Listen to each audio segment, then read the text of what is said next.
And Senator Rob Portman, a member of the Senate Permanent Subcommittee on Investigations, was one of the senators to question Cook. He joins us now. Good morning, Senator. It's great to see you. Good morning. Thanks for having me back on, guys. I've watched that. You know, I shouldn't admit, I need a commentary thing all the time, Rob, but I watched you and I was cheering.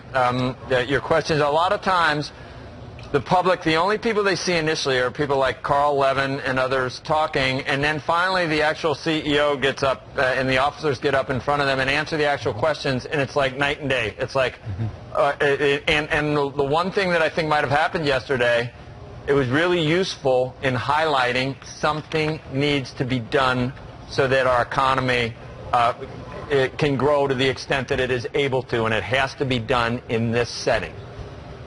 Absolutely. Look, it was supposed to be a subcommittee hearing about a scandal of tax, loopholes. It ended up being about the scandal of our tax code. Yes. And let's be honest. We haven't reformed our tax code since the 1960s on the international side. It's a relic of the past. It makes us non-competitive. What Apple is doing is trying to do the best they can in a tax code that disadvantages them. And by the way, every U.S. company, which is one reason we're losing headquarters, losing capital, losing people overseas. Apple is, paying basically the same tax I pointed out as Samsung on their global earnings. That's U.S. and international, and yet they can't bring their earnings home. They can't repatriate them. They can't choose where to invest, so they're at a disadvantage. Plus, they have this huge tax compliance cost, which is a lot of lawyers and red tape. So, look, U.S. companies need to have the environment to succeed, and that requires us to reform the tax code.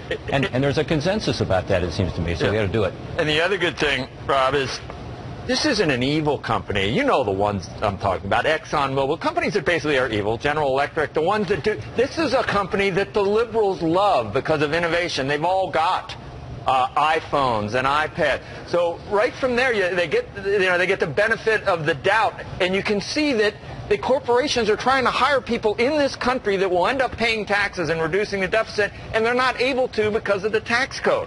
And it drove that point home, and hopefully both sides of the aisle were listening so that we move on this. Yeah, I think Apple pays more taxes than any other taxpayer in America now, but they could pay even more tax and hire more people if we had a more competitive tax code. There's no question about it. They do about 60% of their business overseas, so that means a lot of jobs in the U.S. are supporting their global sales. We like that. We want to create more jobs here in America, so we got to help make them competitive and get this economy back on track. And people that say, well, they're not paying taxes abroad, it drove home the point. Do we want a lot of Apple's taxes, or a lot of the profits, when they're left over there, you're going to be paying taxes to support the entitlements that other countries have overpromised to their people in Europe and other places? It would be just so much more efficient if we brought it back here, and because that's why it's going over there. And I bring them back. The other thing I liked about what Apple said, honestly, they said let's not do a short-term tax holiday. Let's actually reform the tax code permanently, which is something that I've been advocating. You pointed out that there's the Apple CFO every year.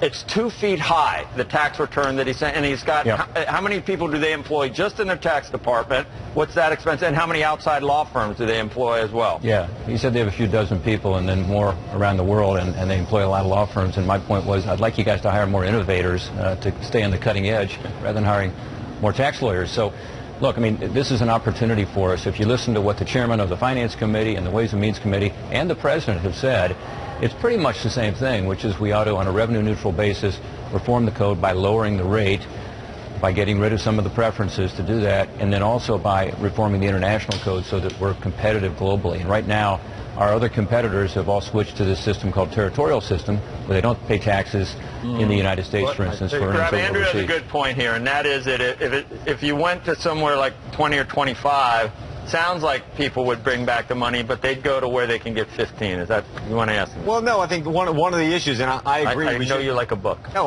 well, you know, Mike. I know. I agree with you. We got to reform the code. The question is, what is the magic number, given that you're competing against other countries and there's this sad race to the bottom, right? Yeah, well, look, I think 25 is the number you got to get to. That puts us about in the middle of OECD countries. Well, from talking to a lot of these CFOs, and as you know, I've been working on this the last few years coming out of the so-called super committee, because I do think this is one where we can find consensus. I do think if you could get to 25%, you'd be bringing a lot of those foreign earnings home. And, frankly, there's a way to do that in terms of a repatriation policy that's even at a lower rate initially. So there's a way to bring this home and to reinvest in America. There's between 1.5 and $2 trillion locked up overseas, and as Apple has shown us, they're going to go out and borrow money to pay dividends rather than bring that back right now at the 35% rate. Senator, you lay out some very strong points. There are senators on both sides of the aisles who agree. This is very similar to what Simpson Bowles laid out. You just mentioned the president has even said he's in favor of it. What do you think the odds are that something actually gets done, let's say, in the next 2 years? Becky, I think they're actually pretty good, and I would hope we could do it before 2 years, because we have to do something in relationship to the debt limit that's coming up. The president, as you know, has been talking also about doing some things on the entitlement side. These very important programs that are unsustainable currently and that, along with interest on the debt, are about 65% of our budget now and the fastest growing part. So if you do something there, the president's saying we need to do something on the revenue side. Well, Republicans are not going to do something on the revenue side, except possibly if there's real progress on this so-called entitlement mandatory spending plus real tax reform that grows the economy. So I think this is an opportunity actually that's coming up pretty quickly here in the next 4 or 5 months. And look, we've had over 30 hearings in the Ways and Means and the Finance Committee.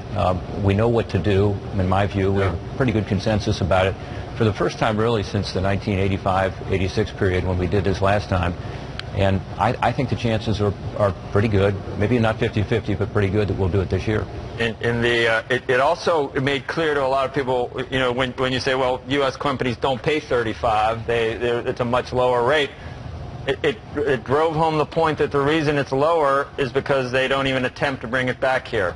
Exactly. It makes sense to bring it. So of course their blended rate is much lower. If 60% of their profits are from overseas and it's a lower rate over there, then it's like that's the reason for it. It's like a chicken egg thing. The rate would, so you could do 25 and it would be revenue neutral, even though it's not 35. You might even get more money back at 25.